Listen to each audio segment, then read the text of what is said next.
BBK 주가 조작 사건으로 만기 출소 후 미국으로 추방된 김경준 씨가 현지에서 언론에 입을 열었습니다. 인터뷰에서 김경준 씨는 2007년 당시 대선 후보였던 이명박 전 대통령의 무죄를 주장한 검찰이 지금 상황에서 우리는 기소 못한다. 기소해봤자 대통령 되면 검찰은 다 죽는다. 네가 했다고 해라 라는 압박이 있었다고 폭로하면서 10년 전 BBK 사건이 다시 도마에 올랐습니다.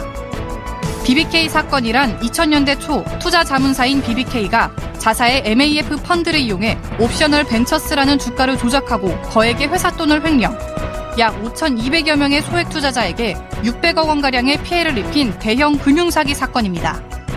주가 조작 사건 자체보다도 여기에 이명박 전 대통령이 개입되었는지 여부가 더 큰 논란이 됐었습니다. 이에 사업 파트너였던 김경준 씨는 이명박 전 대통령이 BBK 실제 소유주라는 증언을 하기도 했으나 당시 검찰과 특검은 이명박 전 대통령에게 무혐의 처분을 내리면서 사건을 종결. 하지만 주가 조작에 이용된 자금의 실소유주를 둘러싼 의혹은 여전히 풀리지 않고 있습니다. BBK 사건의 핵심 인물이었던 김경준 씨가 사건의 재수사를 주장하면서 이명박 무혐의로 끝났던 BBK 사건이 제2라운드를 맞게 될지 귀추가 주목됩니다. 저도 그 형사소송법에 따라서 1년형을 받았는데 검사들이 자신들이 수사 기록을 가렸다, 숨겼다라고 한 부분에 대해서 여러 명이 명예훼손을 걸었거든요. 그리고 제가 무죄가 나왔어요. 민사에서는. 충분히 제기할 수 있는 문제 제기다. 명예훼손과, 그러니까 사실은 이제 명예훼손이 성립하느냐 아느냐와 관련해서 가장 이제 중요한 부분은 결국에는 공익성을 띠느냐라는 아마 그 부분이었을 그렇죠. 것 같습니다. 특히나 이제 정봉주 의원님께서 그때 당시에 문제 제기를 했던 것 자체가 어떤 뭐 이명박 대통령에 대한 명예를 훼손하고자 했던 것도 아니었고 그런 것도 좀 있었어요. 예, 그다음에 이제 그 수사를 했던 검사들에 대한 어떤 물론 비판도 그렇죠. 있지만 그런 것들이 전부 다 공익적인 어떤 근거를 뒀기 때문에 사실상 민사소송에서 국회의원 신분이었었는데. 예, 그러니까 그렇기 때문에 민사소송에서 승소를 했던 것으로 보입니다. 교수님, 이 BBK 이번에 보도가 됐어요. 그 한 언론사에서. 그렇죠. 그 2580인가요? 네, 2580이죠. KBS, MBC예요? MBC인데 MBC, 평소의 모습과 다른 행동을 보여서 좀 놀라긴 했습니다. 그 기자가 와서 PD하고 기자가 와서 저한테 인터뷰를 하면서 회사에서 맡고 있다 이렇게 얘기 안 하고 그렇죠. 어렵게 취재를 하고 있기 때문에 도와주십시오. 그래서 제가 그랬거든요. 지난 거나 별로 신경 쓰고 싶지 않고 김경준 그냥 뭐 사기꾼이기 때문에 나는 못 믿겠다. 그랬더니 어렵게 하고 있고 회사에서 계속 맡고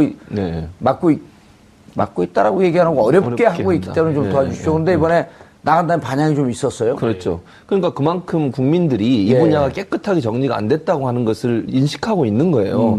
이명박 전 대통령이 대통령 당선되고 나서 묻힌 거 아니겠습니까? 그렇죠. 사실 이게 엄청나게 문제가 될 수 있고 이게 만약에 대통령 당선될 가능성이 있는 사람이 아니었다고 하면 탈탈 털려서 엄청나게 피해를 당했을 거예요. 처벌을 당하고. 김경준 어머니가 그랬잖아요. 둘이 동업을 했는데 죄가 있으면 둘 다 감옥에 살아야 되고 죄가 없다고 하면 둘 다 안 살아야 되는데 누군 살고 누구 안 사는 게 말이 되냐 이게. 이게 권력을 가진 자와 권력이 없는 사람 간의 차별이지 않습니까? 이런 문제가 사실은 이제 뭐 시사맥은 2580에서 처음 터뜨렸지만 이번 이제 이 전국에서 앞으로 이 문제를 정부가 적극적으로 나서고 검찰이 적극적으로 나서서 조사를 해야 한다고 생각합니다.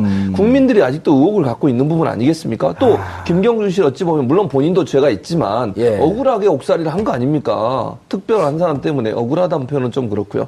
어쨌든 옥살이 사기는 사기예요. 사기는 사기죠. 근데 사기인데 2명 중에 1명이 사는 거죠. 그렇죠. 둘 다 살아야 되는데. 그리고 그 분이 자기가 사기를 치면서 같이 공모했다는 사람을 얘기하고 있는데 왜 공범은 처벌 안 하냐는 거예요. 그건 이따 법적으로 한번 좀 따라보죠. 저희가 아까 좀 정정해야 될 게 있을 것 같습니다. 그 BBK 검사들이 저희 시사인에 소송 걸었을 때 6억을 걸었었거든요. 근데 1심에 저희가 3,600만 원 배상하라는 판결을 받았었어요.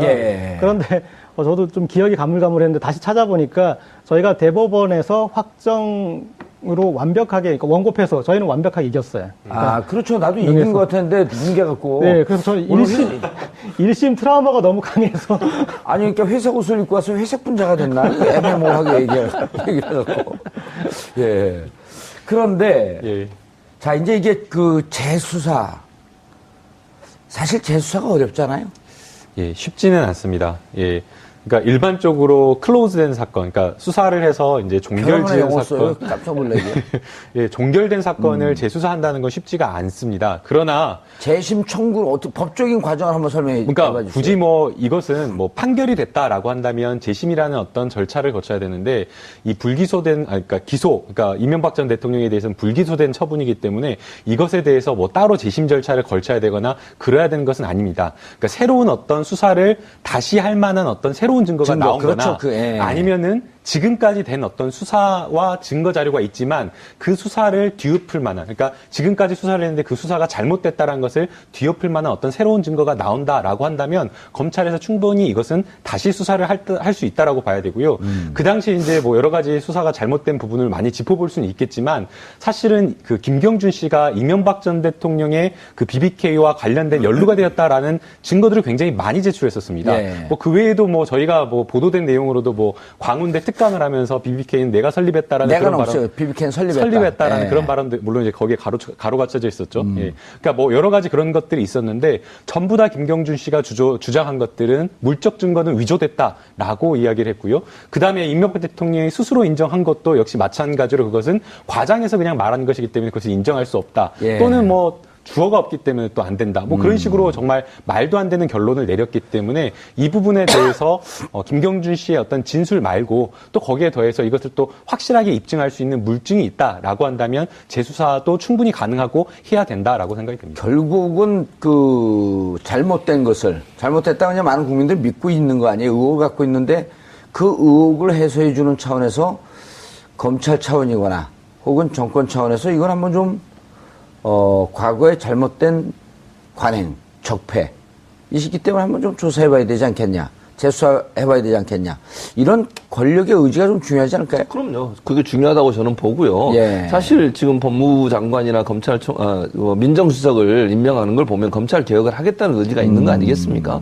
사실 이렇게 덮은 데는 검찰도 일정 부분 책임이 있는 거 아닙니까? 그 검찰에 대해서 잘못된 부분들을 바로 잡고 또 그 뒤에 그분들이 여러 가지 조사를 해보면 승승장구하며 나가셨어요. 그 조사를 했던 검사들께서 그렇다면 그것도 사실은 잘못된 거죠. 어느 한 사건에 대해서 권력을 갖고 또 권력을 앞으로 갖게 될 것이라는 예상되는 사람에 대해서 편의를 봐주거나 아니면 제대로 조사를 안 했다고 하면 그 자체가 아주 큰 문제죠. 우리 사회의 정의가 다 없어진 거 아니겠습니까? 나라를 나라답게 만들겠다고 촛불을 들었고 그 촛불 혁명으로 당선된 대통령께서 이 부분을 그냥 넘어가시면 안 되는 것이고 적폐청산이라는 문제뿐만 아니라 국민들이 의혹을 갖고 있는 부분들을 명확하게 밝힐 필요가 있다는 생각이 듭니다. 그러니까요. 이게 법적으로는 고재열 기자님, 법적으로는 저도 이제 몇몇 변호사들, 몇몇 의원들이 말씀을 하시길래 법적으로는 이게 새로운 증거가 나와야지 재심 청구할 수 있다. 그리고 사안을 좀 뒤집을 만한. 검찰이 정치적으로 수사했기 때문에 재수사해라라고 하는 건 대단히 좀 곤란하다는 게 이제 많은 법조인들의 견해인데, 일단 사람들이 다 복잡하게 생각하는데 간단하게 좀 정리를 좀 해주시죠. BBK 사건이 어떤 사건이었는지. 그럼 BBK 사건 이제 간단하게 정리 전에 김경준 씨가 이제 만기 출소해서 나갈 때 재미있는 말을 했어요. 그러니까 I'll be back 비슷한 어떤 얘기를 했었냐면 미국으로 돌아가면 진상 규명을 위해 나설 것이다. 그리고 적절한 타이밍에 언론사와 인터뷰도 하겠다. 그런 얘기를 했었어요. 그러니까 김경준 씨 입장에서는 박근혜 정부 안에서는 좀 어렵겠다라고 봤던 거죠. 그러니까 정권 교체가 될 때까지 기다렸던 것이고, 그리고 지금 이제 추방된 상태이기 때문에 국내에 돌아올 수 없지만 법무부 장관이 필요로 하면은 입국도 가능합니다. 그러니까 만약에 그리고 인터뷰를 할 때 보면은 당시 법원은 이명박 전 대통령과 BBK가 연관됐는지 여부에 대해서 판단을 한 적이 없다. 그 부분을 강조했어요. 그래서 이제 아마 그건 예고겠죠. 그러니까 이만큼 BBK에 관계된 게 있다. 근데 그 새로운 증거가 몇 년 동안 이제 묵혀놨던, 그리고 본인만 가지고 있던 그런 부분을 제시하면은 이제 그런 기소 프로세스를 이제 갈 수 있는 이제 그 부분이고요. 그러니까 BBK 사건을 이제 간단하게 정리하면은, 이 김경준 씨하고 이명박 전 대통령이 LK이뱅크라는 지주회사격의 회사를 만들고 여러 BBK 등 몇 가지 그런 이제 자회사들을 만들어서 그 중에 BBK가 옵셔널 벤처스라는 주가 조작 사건에 연루돼가지고 김경준 씨가 그걸 처벌을 받았는데 이명박 전 대통령이 내가 저 사람하고 사업을 할 때 K뱅크는 같이 했지만 이쪽 BBK 쪽은 나는 모르고 나는 저거에 관여한 적도 없고 저것과는 모른다 이렇게 선떼기를 했던 간단하게 얘기하면 이제 그런 사건인데 저희가 그리고 뭐 익히 다른 국민들도 뭐 아시고 계시겠지만은 그런 이제 구조와는 별개로 사실상 BBK에도 이명박 전 대통령이 관여했다라는 게 여러 증거로 추정할 수 있고 그리고 사실상의 뭐 LK이뱅크니 BBK니 당시 몇 개 회사들이 같은 사무실에서 같은 인원들이 같은 역할을 했던 거의 동일한 회사로 봐도 무방하다. 뭐 이런 걸로. 핵심이 이제 BBK가 이 주가 조작하는데 사용됐던 그 수백억의 돈 중에 가장 크게 투자가 된 게 다스라고 하는 회사란 말이에요. 근데 다스는 이명박의 형, 그다음에 이명박의 처남이 명의상 소유로 되어 있지만 실질적으로는 현대에다가 현대자동차에다 시트를 납품하는 이명박 대통령의 실소주인 회사다라고 이렇게 알고 있단 말이에요. 그렇죠. 그리고 나중에 이제 그 돈이 들어간 거에 대해서 이명박 전 대통령은 뭐 이렇게 돈이 투자되는지도 몰랐다라고 이제 그런 식으로 하는데 사실 상식적으로도 말이 안 되지 않습니까?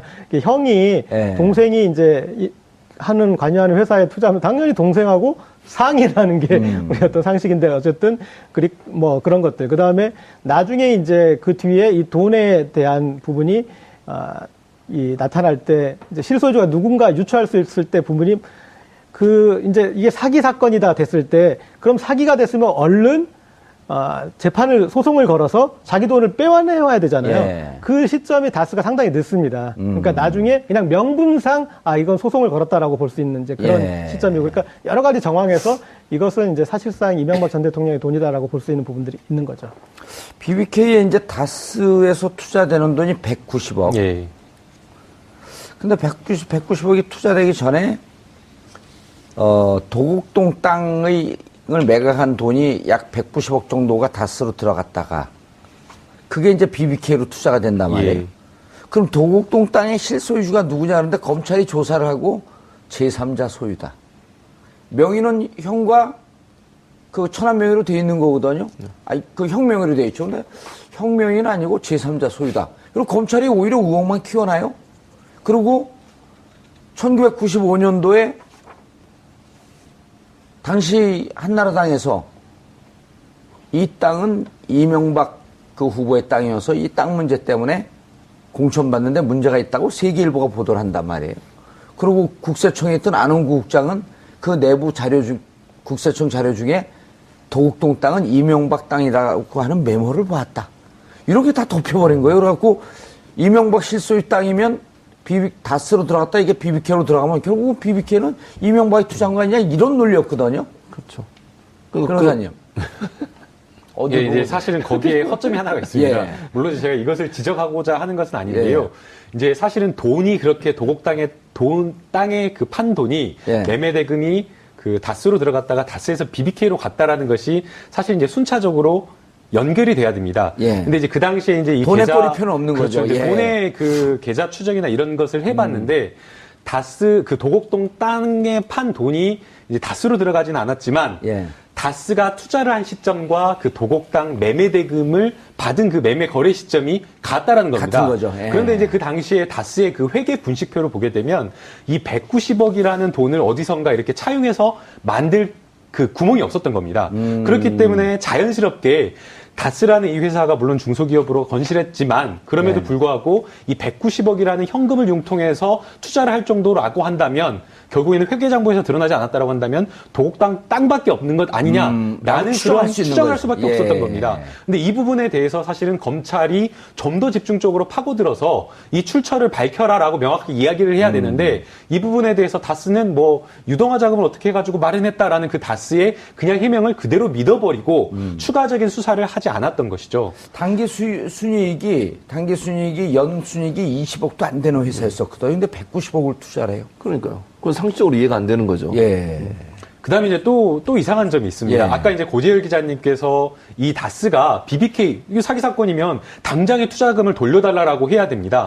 그래서 실제로 다른 어떤 BBK 투자를 했던 투자자들은 다 다 바로 즉각적으로 투자 소송을 제기하거나 사기 고소를 하거나 해가지고 투자금을 다 돌려받았습니다. 그런데 이제 다스만 굉장히 뒤늦게 미국에서 소송을 제기를 했는데요.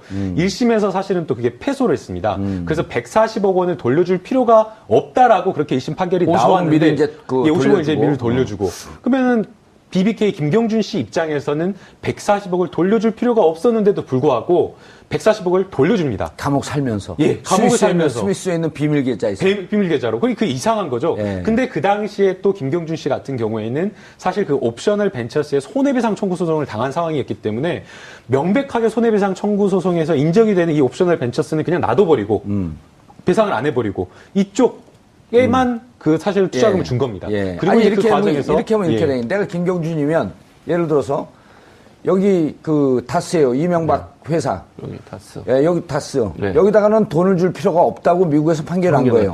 그리고 이제 저쪽에는 사람들이 많이 모여있는 손해 본 사람들. 거기다 돈을 주라고 판결을 내렸거든요. 300억인가를. 그렇죠. 근데 저기다 안 주고 돈을 줄 필요가 없다는 여기다가 140억을 줘버리는 거야. 감옥 살면서. 그러니까. 스위스에 있는 돈을 털어갖고. 그러니까 이해가 안 되는 거죠. 또 한 가지는 이 김경준 씨 증언이 뭐냐면 자기를 감옥에 있는데도 계속 괴롭혔다는 거예요. 여러 가지 방법으로. 그러니까 돈을 안 주면 안 되도록 만드는. 아주 집요하게 사실은 이명박 전 대통령 측근들이 계속 김경준에게 압력을 가해서 돈을 낼 수밖에 없는 상황까지 몰고 갔다는 거죠. 근데 이제 저는 거기서 김경준 씨 얘기를 안 믿는 게 140억을 돌려주면서 자기가 지킬 게 있었던 거죠. 그렇죠. 왜냐면 300억으로 추정이 됐거든요. 140억 주고 자기는 140억 먹고 또 미국에 숨겨져 있는 재산이 많다는 소문이 있었어요. 그러니까 이명박 측에서 그거 안 건드릴 터이니 추정컨대 안 건드릴 터이니 우리 140억 줘라. 그 김경준이 그 재산을 지키기 위해서 줬을 것이다라고 하는 게 미국에 있는 메리리 변호사의 증언이에요. 그러니까 결국 김경준 씨도 사기꾼인가요? 그런데 둘 다 나쁜 사람이죠. 근데 이제 문제는 뭐냐면 둘 다 나쁜 사람인데 왜 한 사람은 처벌을 받고 그러니까 그게 문제예요. 왜 한 사람은 처벌을 안 받냐는 거예요. 그게 사실은 국민들의 분노를 일으키는 거 아니겠습니까? 그러니까 둘 다 처벌을 받았으면 뭐 문제가 없는 건데 어떤 한 사람은 그것 때문에 처벌을 받는 어떤 한 사람은 그것 때문에 처벌을 안 받고 승승장구하고 있다는 게 국민들한테는 분노를 일으키는 요소입니다. 그리고 대통령은 경호원 쓰지도 않는데 그 전직 대통령은 경호원을 엄청나게 쓰고 다니고 있고. 그러니까요. 경호처 축소했지 않습니까, 지금. 문재인 대통령 같은 경우에. 근데 전직 대통령은 그 경호원을 많이 쓰면서 돌아다닐 이유가 있죠. 뭐, 불안하신가요? 뭐, 이제 사실은 이제 BBK. 아니, 요즘 AI 조류 인플루엔자 때문에. 닭이 아니군요, 거기는. 헷갈렸어요. 사실 이제 그 이명박 그 전 대통령이 BBK 주가 조작에 개입을 했느냐 개입하지 않았느냐 여러 가지 증거들이 있었습니다. 근데 그 중에 이제 단적으로 BBK에서 옵셔널 벤처스를 통해서 주가 조작을 했을 때에 사용한 계좌가 두 개였는데 하나는 BBK 회사의 계좌였고요. 또 하나는 LKE 뱅크 지주회사 그룹의 그 계좌 두 개를 사용했던 겁니다. 그렇다고 한다면 우리가 흔히 생각했을 때 주가 조작이라는 것은 굉장히 오랜 시간 동안 엄청난 금원이 투자가 돼서 주가를 띄우는 겁니다. 그렇기 때문에 이 LKE 뱅크의 계좌에 들락날락 돈이 왔다 갔다 하는 겁니다. 그렇다고 한다면 그 LKE의 회장을 맡았던 이명박 전 대통령이 과연 이 주가 조작을 몰랐을 것이냐. 그렇죠. 왜냐하면 어떤 계좌에 회사 계좌에 돈이 이렇게 큰 돈이 왔다 갔다 하면 이거 뭐냐 라고 물어보는 게 당연할 것이고 그렇다고 한다면 이 부분에 대해서 인지를 충분히 했을 가능성이 높은데도 불구하고 검찰에서는 이 부분에 대해서 모른다라는 이명박 전 대통령의 말을 그냥 그대로 믿어줬다는 진짜 것이죠. 제가 잘 안 알려진 얘기 하나 물어볼까요? 여기에 투자한 심택이라는 회사가 있어요. 50억을 투자했거든요. 그 심택이 BBK에 투자를 했거든요. 그럼 BBK 투자를 하는데 주가 조작 사건으로 막 문제가 돼. 그럼 심택은 어디에다가 돈을 돌려달라고 요청을 해야 되죠? BBK에다고 해야 되는데요. BBK에다가 해야 되는데 실은 가압류는 이명박 재산에 그렇죠. 걸어요. 네, 맞습니다. 근데 재산에 가압류를 거니까 법원에서 반려를 합니다. 그러면서 물어봐요.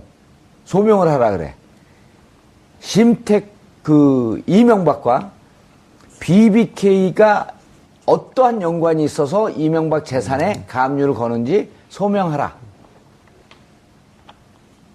그러고 나서 며칠 있다가 소명이 됐나 봐요.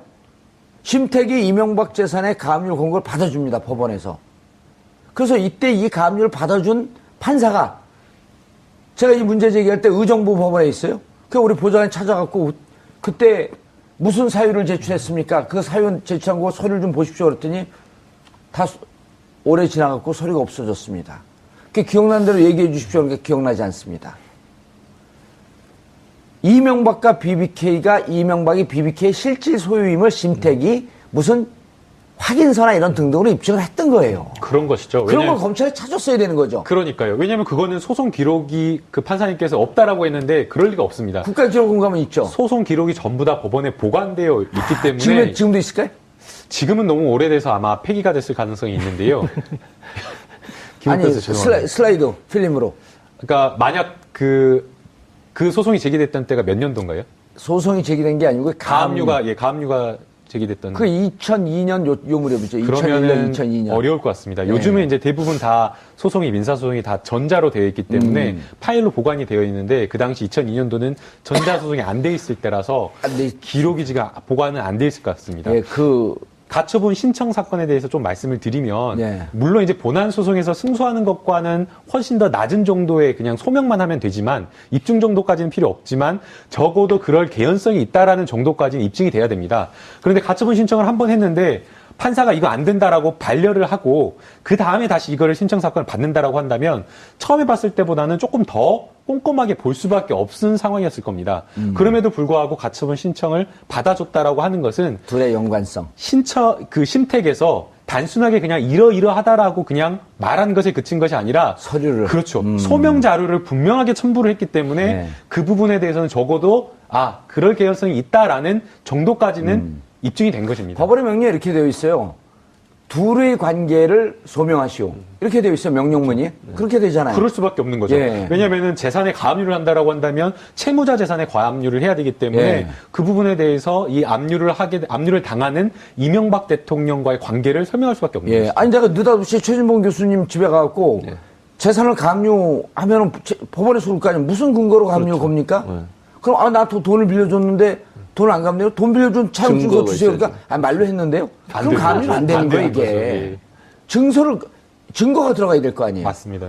그 심택 문제 제기했더니 법원이 검찰이 이렇게 얘기해요. 이 의혹을 풀어라 그랬더니 검찰은 의혹을 푸는 기관이 아닙니다.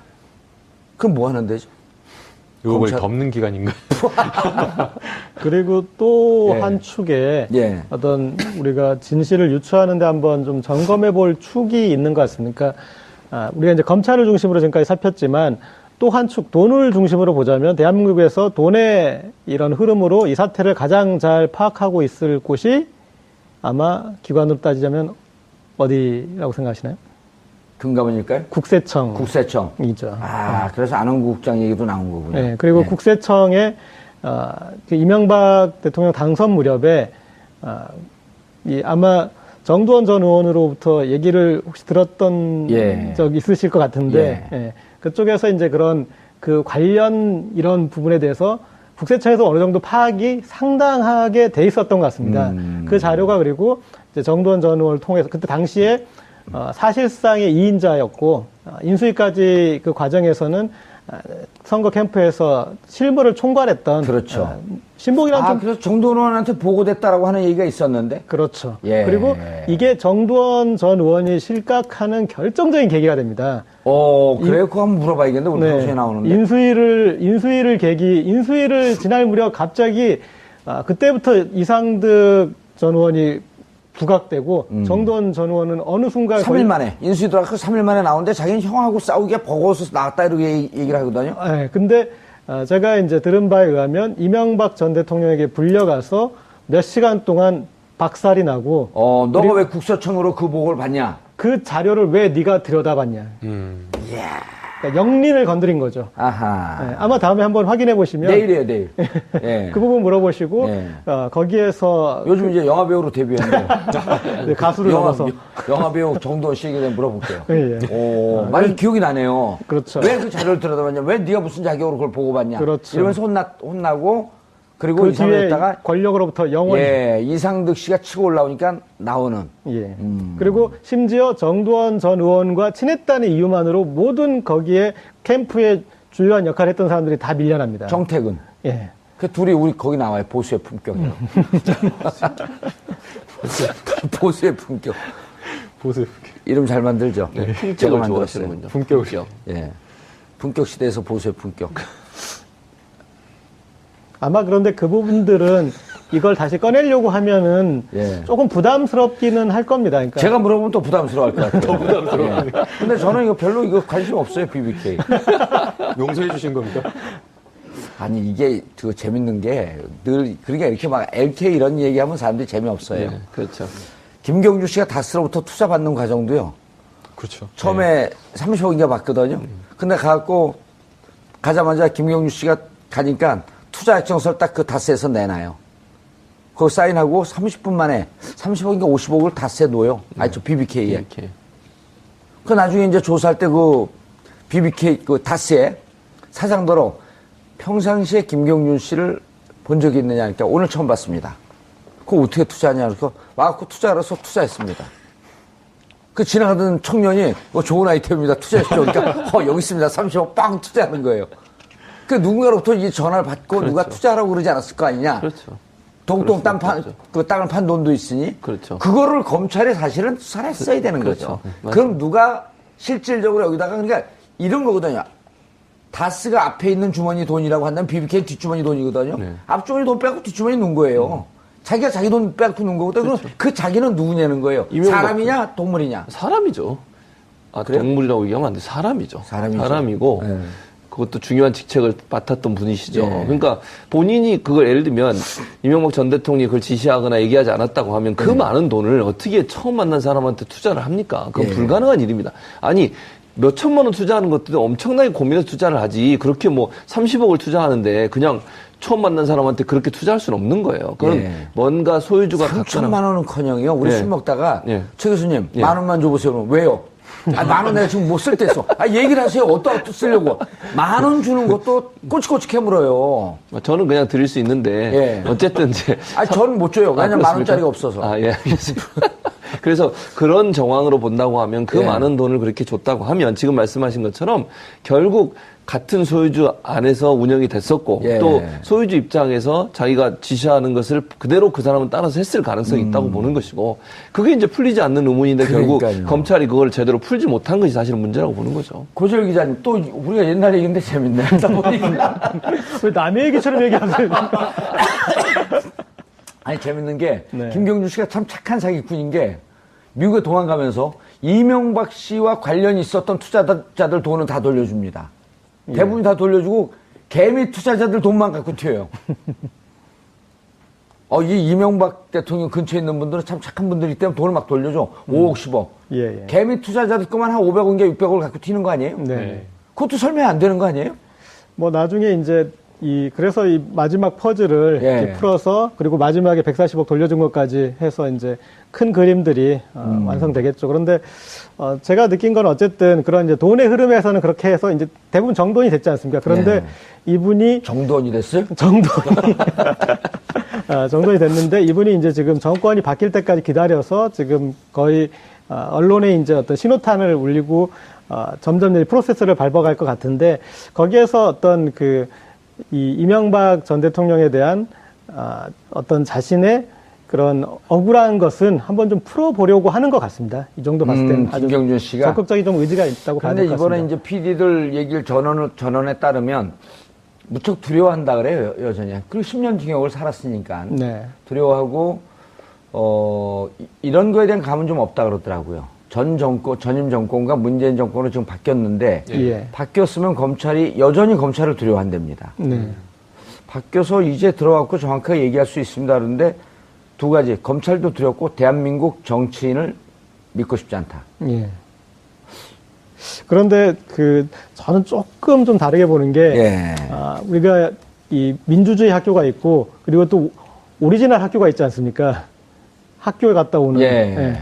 학교에 지금 9년 가까이 가서 공부 많이 하셨잖아요. 그러니까 대한민국 사회를 충분히 접하고 갔고 그다음에 이분이 나가는 과정에서도 박범계 의원이 이렇게 코디네이팅도 해주고 그랬지 않습니까? 그렇죠. 그러니까 정치인 지금 들었다고 그랬지만은 그런 지금 관련해서 정치인과 또 상의도 하고 있고 그리고 감옥에 있는 동안 대한민국 사회가 어떻게 굴러가는지도 아하. 충분히 봤기 때문에 저는 좀 그렇죠. 이명박 박근혜 정권을 거치면서 또 촛불도 봤을 거란 말이에요. 네. 그리고 정권을 바꾸는 국민들의 힘도 보았고 박범계 의원은 재심 꼭 해야 되겠다 라고 얘기를 해요. 박범계 의원을 믿을 수 있나요? 예, 박범계 의원님이시죠? 예. 예. 법무부 장관까지 거론이 되었다가 이번에 최종은 안 되셨는데. 아니 본인 스스로 예. 아무도 거론 안 되는데 그 혼자 거론했다가 또 혼자 그 올라가지도 않고 퇴임살 또 SNS에 SNS에 이제 겸손하게 하마평에 오른 것만으로도 고마웠다 이렇게 하면서. 예. 근데 이제 사실은 이게 검찰에 이것을 재수사하라라고 하기에는 쉽지는 않을 것으로 보입니다. 예. 그렇기 때문에 방법을 조금 바꿔서 예. 오히려 정치권에서 국회 차원에서 이 부분에 대한 조사를 조금 해보는 것이 어떨까라는 생각이 듭니다. 특히나 이제 김경준 씨의 도움이 필요한데 김경준 씨 같은 경우에 지금 하는 어떤 행동이나 이런 것을 보게 되면 진실을 밝히겠다는 불과 이제 10년이나 지난 어떤 그런 상황임에도 불구하고 진실을 밝히겠다는 의지가 있어 보입니다. 예. 마지막에 이제 강제 출국 당하면서 국회에서 청문회를 하면 나와서 증인으로 출석해서 진술을 하겠다라고 이야기를 했고요. 이번에 이제 기자와 PD와의 어떤 인터뷰할 때도 기자들이 먼저 막 연락한 것이 아니라 본인이 이제 출국할 때 이제 기자들이 막 붙잡고 하니까 내가 꼭 나중에 연락을 하겠다라고 한 말을 남기고 본인이 먼저 그렇게 질문할 게 있으면 질문을 달라라고 그렇게 메일을 보냈다라고 합니다. 2580에다가요? 예, 그렇기 때문에 그래서 시작을 했군요. 예, 그렇다라고 한다면 지금 김경준 씨 같은 어떻게 경우에는 알았어요? 거기 이제 취재 나중에 기자가 쓴 기자 나옵니다. 예. 그렇군요. 예. 예, 취재 어떤 식으로 이루어졌고 얼마나 됐는지. 그래서 그런 것을 보게 되면 김경준 씨가 굉장히 오래된 일임에도 불구하고 이 사안에 대해서 굉장히 억울하다. 억울하다라는 말은 결국에는 바꿔 말하면 사실이 그때 검찰 수사로서 드러나지 않았다. 전부 다 드러나지 않았다라는 것을 방증하는 것이고 또 김경준 씨가 이와 관련해서 진실을 밝히겠다라는 어떤 강한 의지가 있기 때문에 국가에서 국회 차원에서 조금 노력을 한다라고 한다면 진실이 밝혀질 수 있을 것으로 역사상 이런 적은 있나요? 이게 국가 최고 지도자의 도덕성 문제를 검증하지 않고 넘어갔기 때문에 원포인트 특별법으로 해서 BBK 특별법을 만들어서 조사하자 라고 하는 것이 이번 정권 말고 다음 정권에서는 가능하지 않을까요? 이번 정권에서 가능해야 된다라고 생각이 됩니다. 다음 정권이 더 가능하지 않을까요? 다음 정권이요? 예. 네, 그렇게 봐야 될 것 같습니다. 다음 정권에서 무조건 할 것 같은데. 한 번 더 해야 된다는 말씀이시죠? 예. 그러니까. 왜냐면 이번 정권 좀 부담스럽지 않을까요, 이거 하는데? 그래도 해야 된다고 생각합니다. 왜냐면 일단 언론에서 보도. 제 논리는 어떻게 생각하세요? 예. 국가 최고 지도자의 도덕성 검증을 했던 문제였거든요. 네, 그렇죠. 그리고 국민들이 이 부분에 대해서 그러니까 국가 지도자의 도덕성 문제와 이것을 제대로 수사하지 않은 검찰의 합작품이었단 말이에요. 그렇죠. 예. 그러니까 결국은 이건 거잖아요. 또 거기에서 1인자 최재경, 네. 2인자 김기동 우병우 라인. 네, 그렇죠. 이번에 처벌 인사도 없었어요. 그렇죠. 그러니까 이거는 문제는 뭐냐면 권력을 잡을 가능성이 있었던 사람에 대해서 검찰이 미리 누운 거잖아요. 그렇죠. 홍준표 전에. 전 경남지사의 말을 인용하자면 그런 예. 거잖아요. 그러니까 결국은 문제가 있고 조사를 해야 되는 내용임에도 불구하고 권력을 잡을 가능성이 있다는 것만으로 그냥 누웠다고 하면 그걸 포기했다고 하면 이건 다시 당연히 조사를 해야죠. 그때 조사가 안 된 거 아닙니까? 예. 그러면 국민들 입장에서는 범죄 행위를 했다고 하는 의혹이 있는 사람에 대해서 그냥 덮어주고 간 거잖아요. 그러면 이렇게 얘기할 수 있는 권력을 잡으면 모든 게 다 용서가 됩니까? 그 전에 어떻게 나쁜 짓을 했던 그럼 전두환 노태우는요. 권력 잡았어도 나중에 다 처벌 받았잖아요. 잘못된 부분에서 불려가서 재판도 받고 그렇지 않았습니까? 예. 그러니까 이명박 전 대통령도 만약에 문제가 있다면 지금 김경준 씨가 증언도 하고 있고 여러 가지 의혹들이 있는 상황이니 전두환 노태우의 케이스를 봐서라도 예. 이명박 전 대통령도 당연히 조사를 받아야 되고요. 그 잘못된 것은 바로 잡아야 되는 것이 나라를 정의를 바로 세우는 겁니다. 나라를 나라답게 만드는 길이다. 그렇죠. 그 촛불의 정신이고요. 그런데 그때 재밌는 일이 또 있었단 말이에요. 결국 우여곡절 속에 특검을 통과했더니 꼬리곰탕만 먹고 왔단 말이에요. 그렇죠. 예. 이른바 이제 역대 특검, 12번 특검 중에서 가장 부끄러운 특검, 꼬리곰탕 특검. 네. 그런데 이제 특검은 한시적인 조직이기 때문에 예. 특검을 가지고 시비 걸기는 좀 그렇고 그 당시에 검찰이 어떤 식으로든 BBK가 이명박 전 대통령과 관련이 없는 면죄부를 만들어주지 않았습니까? 예. 그런데 만약에 수사된 바, 조사된 바는 그렇지 않았는데 김홍일 당시 3차장이 그런 식으로 발표를 했다. 이런 식으로 밝혀진다면 제 생각엔 다시 재조사를 할 수 있는 어떤 큰 명분이 국가기관이 국민을 기만한 부분이기 때문에 사실 수사 내용은 여러 가지 내용이 있었지만 그 중에서 일부만 발췌해서 이렇게 요게 맞춤형으로 발표했다. 네. 야, 이건 중요한 포인트인데요.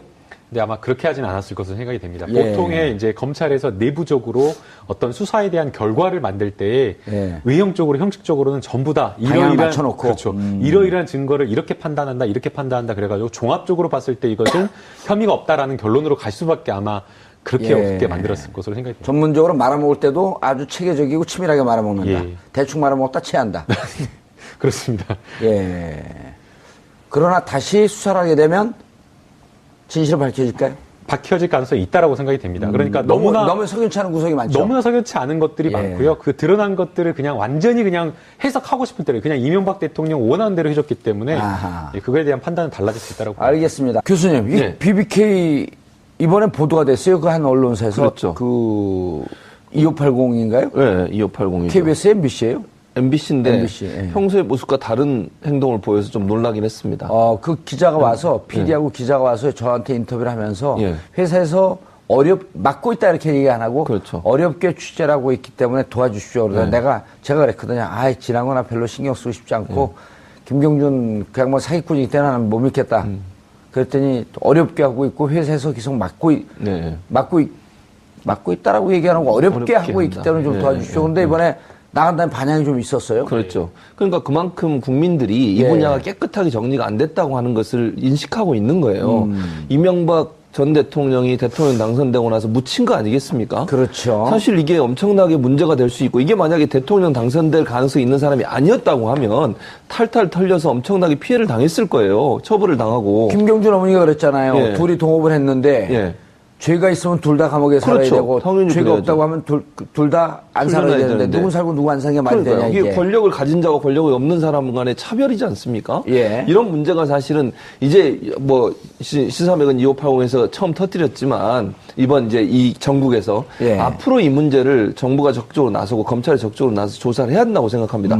국민들이 아직도 의혹을 갖고 있는 부분 아니겠습니까? 또 김경준 씨 어찌 보면 물론 본인도 죄가 있지만 예. 억울하게 옥살이를 한 거 아닙니까? 특별한 사람 때문에 억울하다는 표현은 좀 그렇고요. 예. 어쨌든 옥살이 사기는 사기예요. 사기는 사기죠. 예, 근데 사기인데 잘못하면. 두 명 중에 한 명이 사는 거죠. 그렇죠. 둘 다 살아야 되는데. 그리고 그 분이 자기가 사기를 치면서 같이 공모했다는 사람을 얘기하고 있는데 왜 공범은 처벌 안 하냐는 거예요. 그건 이따 법적으로 한번 좀 예, 따라보죠. 저희가 예. 아까 좀 정정해야 될 게 있을 것 같습니다. 그 예. BBK 검사들이 저희 시사인에 소송 걸었을 때 6억을 걸었었거든요. 예. 근데 1심에 저희가 3,600만 원 배상하라는 판결을 받았었어요. 예. 그런데 저도 좀 기억이 가물가물했는데 다시 찾아보니까 저희가 대법원에서 확정으로 완벽하게, 그러니까 원고패소 저희는 완벽하게 이겼어요.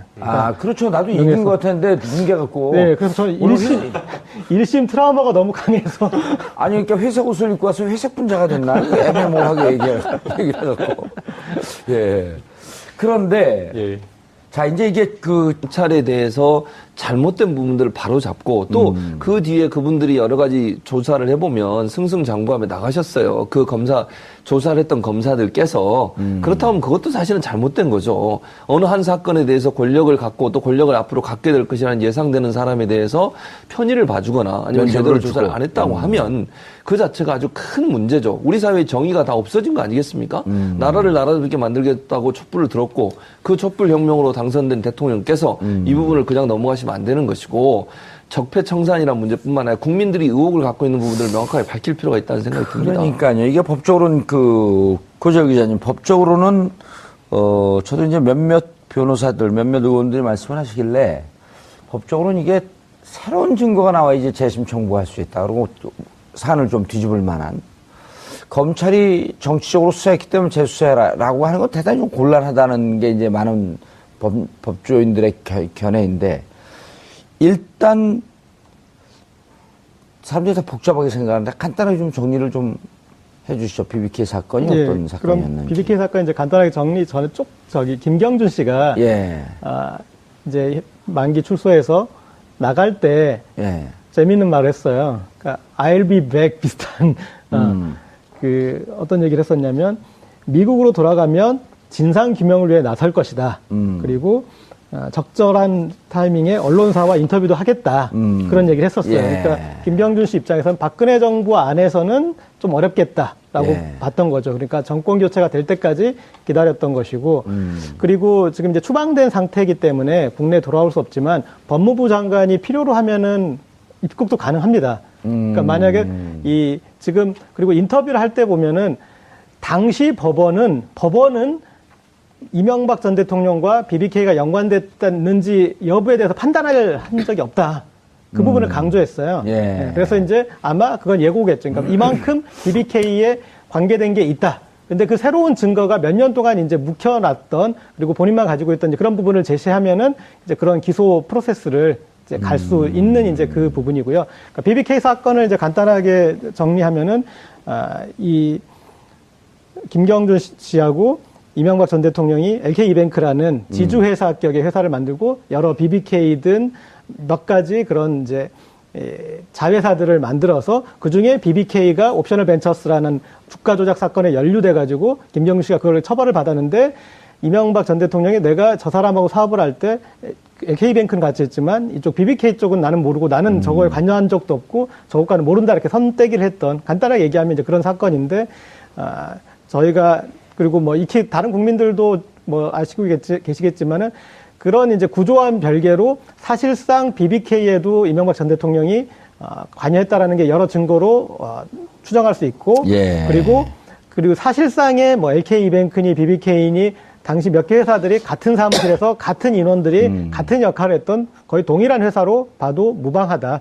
뭐 이런 걸로. 핵심이 이제 BBK가 이 주가 조작하는데 사용됐던 그 수백억의 돈 예. 중에 가장 크게 투자가 된 게 다스라고 하는 회사란 말이에요. 예. 근데 다스는 이명박의 형, 그다음에 이명박의 처남이 명의상 소유로 되어 있지만 실질적으로는 현대에다가 현대자동차에다 시트를 납품하는 이명박 대통령의 실소주인 회사다라고 이렇게 알고 있단 말이에요. 그렇죠. 그리고 나중에 이제 그 돈이 들어간 거에 대해서 이명박 전 대통령은 뭐 이렇게 돈이 투자되는지도 몰랐다라고 이제 그런 식으로 하는데 사실 상식적으로도 말이 안 되지 않습니까?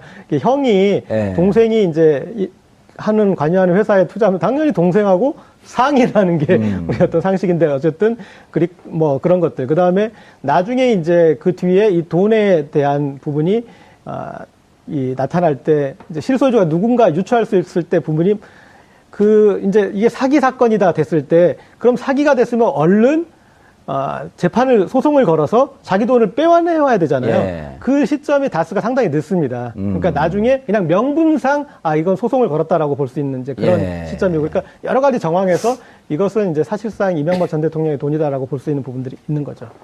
BBK에 이제 다스에서 투자되는 돈이 190억. 예. 근데 190억이 투자되기 전에 BBK 주가 조작 사건으로 만기 출소 후 미국으로 추방된 김경준 씨가 현지에서 언론에 입을 열었습니다. 인터뷰에서 김경준 씨는 2007년 당시 대선 후보였던 이명박 전 대통령의 무죄를 주장한 검찰이 지금 상황에서 우리는 기소 못한다. 기소해봤자 대통령 되면 검찰은 다 죽는다. 네가 했다고 해라 라는 압박이 있었다고 폭로하면서 10년 전 BBK 사건이 다시 도마에 올랐습니다. BBK 사건이란 2000년대 초 투자 자문사인 BBK가 자사의 MAF 펀드를 이용해 옵셔널 벤처스라는 주가를 조작하고 거액의 회사 돈을 횡령, 약 5,200여 명의 소액 투자자에게 600억 원가량의 피해를 입힌 대형 금융사기 사건입니다. 주가 조작 사건 자체보다도 여기에 이명박 전 대통령이 개입되었는지 여부가 더 큰 논란이 됐었습니다. 이에 사업 파트너였던 김경준 씨는 이명박 전 대통령이 BBK 실제 소유주라는 증언을 하기도 했으나 당시 검찰과 특검은 이명박 전 대통령에게 무혐의 처분을 내리면서 사건을 종결. 하지만 주가 조작에 이용된 자금의 실소유주를 둘러싼 의혹은 여전히 풀리지 않고 있습니다. BBK 사건의 핵심 인물이었던 김경준 씨가 사건의 재수사를 주장하면서 이명박 무혐의로 끝났던 BBK 사건이 제2라운드를 맞게 될지 귀추가 주목됩니다. 저도 그 형사소송법에 따라서 1년형을 받았는데 검사들이 자신들이 수사 기록을 가렸다, 숨겼다라고 한 부분에 대해서 여러 명이 명예훼손을 걸었거든요.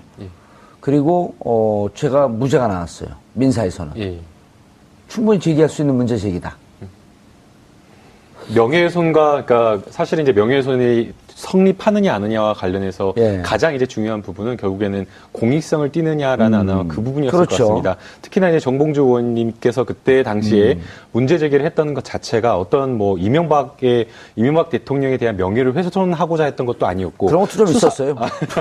예, 그다음에 이제 그 수사를 했던 예. 검사들에 대한 어떤 물론 비판도 그렇죠. 있지만 예. 그런 것들이 전부 다 공익적인 어떤 근거를 뒀기 때문에 사실상 민사소송에서 국회의원 신분이었었는데. 예, 그러니까 그렇기 때문에 민사소송에서 승소를 했던 것으로 보입니다. 재수사. 사실 재수사가 어렵잖아요. 예, 쉽지는 않습니다. 예. 그러니까 일반적으로 클로즈된 사건, 그러니까 수사를 해서 이제 종결지은 사건, 깜짝 놀라게.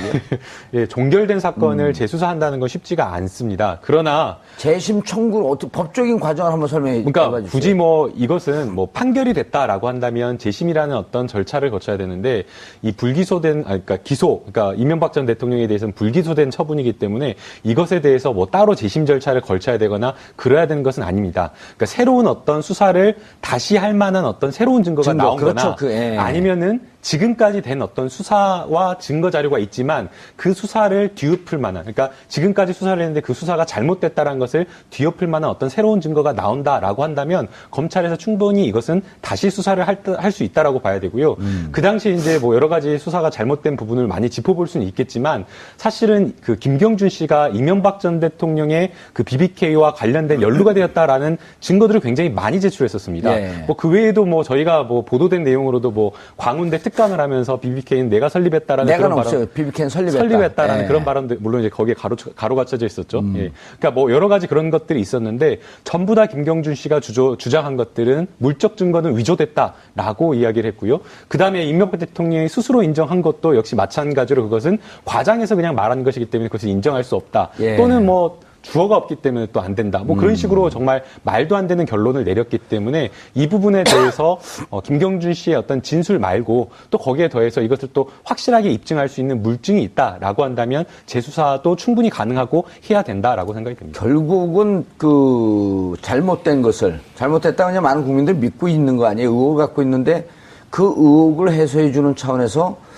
검찰 차원이거나 혹은 정권 차원에서 이건 한번 좀 과거에 잘못된 관행, 적폐 이 시기 때문에 한번 좀 조사해봐야 되지 않겠냐, 재수사해봐야 되지 않겠냐, 이런 권력의 의지가 좀 중요하지 않을까요? 그럼요. 그게 중요하다고 저는 보고요. 예. 사실 지금 법무부 장관이나 민정수석을 임명하는 걸 보면 검찰 개혁을 하겠다는 의지가 있는 거 아니겠습니까? 사실 이렇게 덮은 데는 검찰도 일정 부분 책임이 있는 거 아닙니까?